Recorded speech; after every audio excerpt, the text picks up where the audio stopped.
नमस्कार. चला तर आज आपण बघूया दही कढी. तर ही दही कढी आपण करणार आहोत तांदळाच्या पिठापासून. त्यासाठी काय काय साहित्य लागतंय?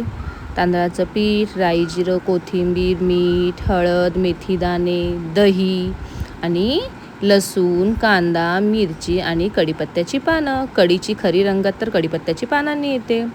2 मिरच्या घेतलेल्या आहेत. त्या मिरच्या मी छान कुंडल्यामध्ये कुटून घेत आहे.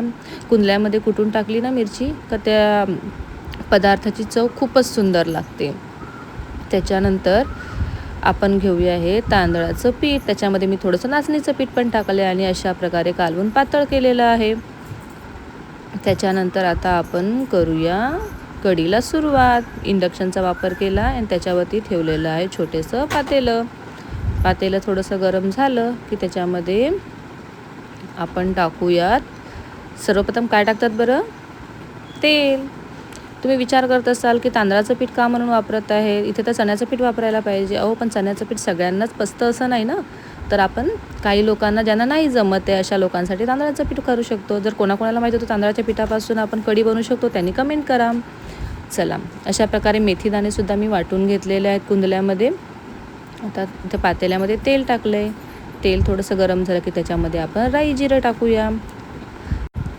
राई जिरं असं तडतड करायला लागलं की त्याच्यामध्ये टाकायचं कढीपत्त्याची पानं टाकली की थोडासा हात लांब ठेवायचा, नंतर तेल आपल्या अंगावर उडू शकतं. मस्त सुगंध वास येतो कढीपत्त्यांच्या पानांचा.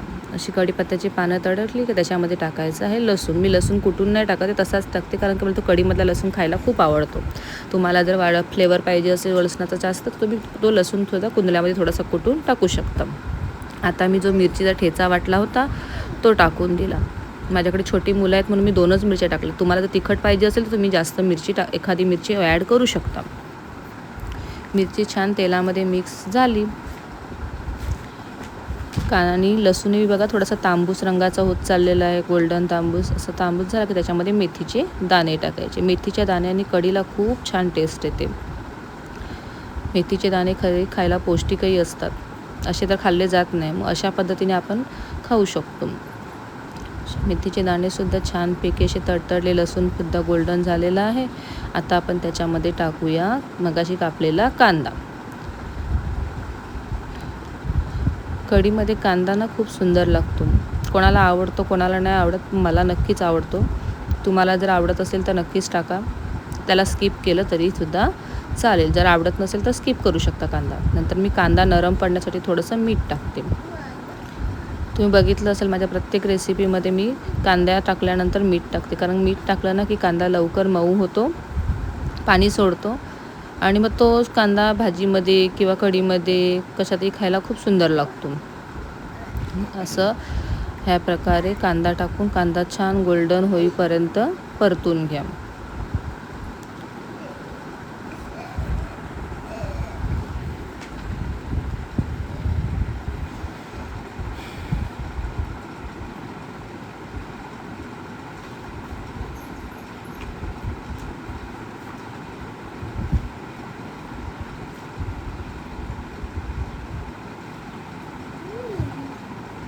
तर कांदा गोल्डन झाला त्याच्यामध्ये आपण हळद टाकूया. कढीमध्ये मसाला लाल तिखट नाही टाकत. कढी ही पिवळ्या रंगाची खूप सुंदर लागते. त्याच्यामध्ये ऑलरेडी आपण मिरची टाकलेली आहे, त्याच्यामुळे लाल तिखट टाकायची गरज नाही. हळद टाकली. हळद थोडंसं त्या तेलामध्ये शिजवली, चांगली भाजली गेली पाहिजे, शिजली गेली पाहिजे. त्याच्यामुळे त्या हळदीचा छान फ्लेवर येतो.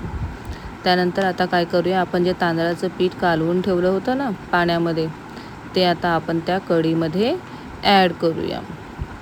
लक्षात ठेवा, दही पहिले टाकायचं नसतं. पहिलं आपण टाकलेलं आहे हे तांदळाचं पीठ. जर तुम्ही चण्याचं पीठ वापर करत असाल तर चण्याचं पीठ टाका. मी इथे तांदळाचं पीठ वापरले म्हणून त्या तांदळाचं पातळ केलेलं पीठ मी पाण्यात टाकलं. आणि त्या तुम्हाला किती कढी पाहिजे? आमच्या घरामध्ये पातळ कढी केलेली आवडते, कोणाला जाड आवडते, जाडसर. पण माझ्या घरामध्ये सगळ्यांना कढी प्यायला खूप आवडते, म्हणून मी त्याच्यामध्ये अजून 1-2 ग्लास पाणी टाकणार आहे आणि ती पातळ करणार आहे. आणि हे तांदळाचं पीठ टाकल्यानंतर जो आपला आता पाणी कढी तयार झालेली आहे थोडीशी, ती चांगली उकळून घ्यायची. म्हणजे ते तांदळाचं पीठ आहे ते चांगलं शिजवून घ्यायचं आहे. तर एक उकळ आला ना एक छानपैकी की ते शिजतं, त्याला जास्त वेळ लागत नाही. तर आता वाट बघूया. उकळ आला म्हणजे ते पीठ शिजले. तुम्ही बघू शकता थोड्या वेळाने छानपैकी ह्या कढीला उकळ येणार आहे आणि तोपर्यंत आपण हिला चमच्याने ढवळत राहायचं आहे, नाहीतर मग त्याचे पिठाचे गुठळे तयार होणार. असं चमच्याने ढवळत राहूनच की कढी बनवायची आहे. त्याच्यानंतर छान उकळ आला. तुम्ही बघू शकता मी फ्लेम कमी करते, जास्त करते आणि 1-2 मिनटं तशीच ठेवते. 1 मिनटं. त्याच्याने काय होतं, हे पीठ आहे जे चांगलं शिजून जातं. आता अशा प्रकारे हे 2-3 उकळ येऊन पीठ शिजलेलं आहे. आता काय करायचं आहे, आता आपण ह्याच्यामध्ये ॲड करणार आहोत आपलं स्पेशल इन्ग्रेडियंट. काय बरं? दही. चला, तर मग दही ॲड करताना थोडीशी फ्लेम कमी ठेवायची. गॅस कमी करा. मी इंडक्शनचंही हीट जो आहे ती कमी करत आहे आणि आता हळूहळू मी दही ॲड करते. दही मी थोडंसं चमच्याने लाईटली फेटून घेतलेलं होतं, खूप जास्त नाही केलं होतं, नॉर्मलच केलं होतं. आणि आता मी ते चमच्याने ढवळत राहणार आहे. तुम्ही बघू शकता असं छान ढवळायचं. मी फ्लेम एकदम कमी केलेली आहे, नाहीतर दही काय होतं, फाटतं. आणि आता काय करायचं, ही आता जी आपली कढी तयार झालेली आहे तिला खूप जास्त उकळ येऊ द्यायचा नाही. एक नॉर्मल उकळ आला की बंद करायचं. तुम्हाला मी पूर्ण दाखवते. ही बघा, दही टाकल्यानंतर मी थोडा वेळ थांबलेली आहे. थोडंसं पाणी टाकून ते काय थोडंफार वाटीला दही होतं तेही टाकून घेतलेलं आहे. आणि बघू शकता कढी एकदम पातळ आहे. मला खूप जास्त जाड नको होती म्हणून मी एकदम कमी पाणी जास्त टाकलं होतं. तुम्हाला जर जाड हवी असेल तर तुम्ही पाणी कमी टाकू शकता. आणि एकदम हलका उकळ आला पाहिजे. खूप जास्त दही टाकल्यानंतर उकळ येऊ द्यायचा नाही, त्याच्याने कढी फाटते. मग पाणी वेगळं होणार, दही वेगळं होणार. त्याच्यापेक्षा एकदम नॉर्मल उकळ येऊ द्यायचं आहे. बघा मी पूर्ण हलवतच आहे, त्याला मी उकळ येऊ देत नाही आहे. जसं मला वाटतं की उकळ येत आहे मी त्याला लगेच हलवत आहे. असा हलका हलका उकळ दिसतोय बघा तुम्हाला पातेल्यामध्ये. एकदम हलका फुलका उकळ पाहिजे, खूप जास्त उकळवायची नाही. आणि सतत तिला ढवळतही राहायचं आहे. त्याचे उकळ जो आहे तो पूर्ण येता कामा नये.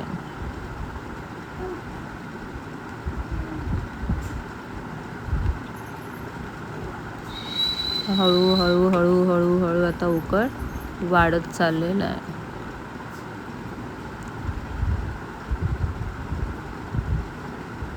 बघू शकता. आणि याच्या आल्यानंतर कंडिशनवर आपली फ्लेम बंद करायची. इथे आपली कढी तयार झालेली आहे. मी आता इंडक्शनची जो हीट होता तो टोटली बंद केला आणि वरून कोथिंबीर टाकून गार्निश केलेलं आहे. कढीमध्ये कोथिंबीर पण छान टेस्ट देते. दही हे खायला खूप थंड असतं. उन्हाळ्यात आवर्जून कढी करून प्या. मी ही पिण्यासाठी केलेली आहे. तुम्हाला जर भातासोबत खायची असेल तर थोडीशी जाडसर ठेवा. भातासोबतही कढी खूप छान लागते. कढी राईस खूप सुंदर लागतो. तुम्हीही अशी कढी बनवून बघा. आवडली तर लाईक, शेअर आणि सबस्क्राईब करा. थँक्यू.